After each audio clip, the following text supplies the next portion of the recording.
A lot of people dream about traveling the world. But we found a story about a Rhode Islander who turned that dream into reality for her and now for many others. Eyewitness News reporter Walt Buteau found a true adventurer in this week's Street Story.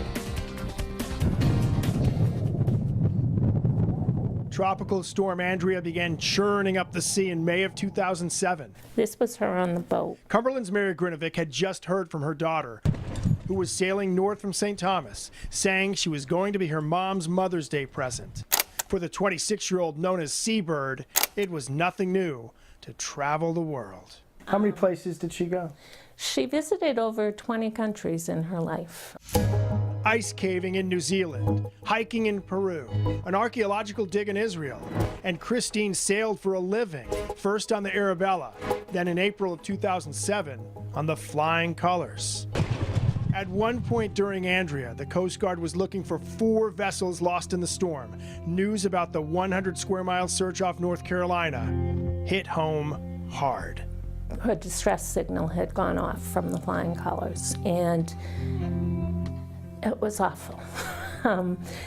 And I just started crying. The Coast Guard rescued 9 crew members from 3 of the missing boats, but there was no trace of the Flying Colors. Speculation was the 54-footer was swallowed by a rogue wave. And they can be up to 10 stories high, and that it slam dunked them to the bottom of the ocean.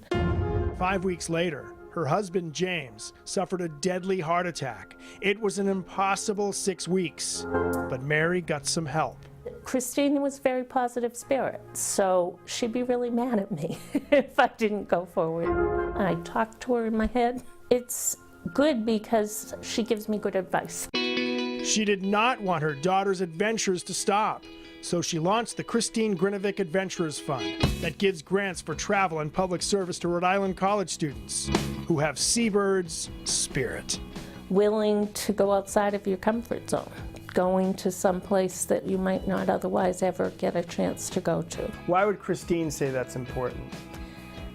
Why not? She'd be excited that that her spirit's being carried out. To this day, not a trace of the Flying Colors or their Rhode Island crew has been found. Walt Buteau, Eyewitness News.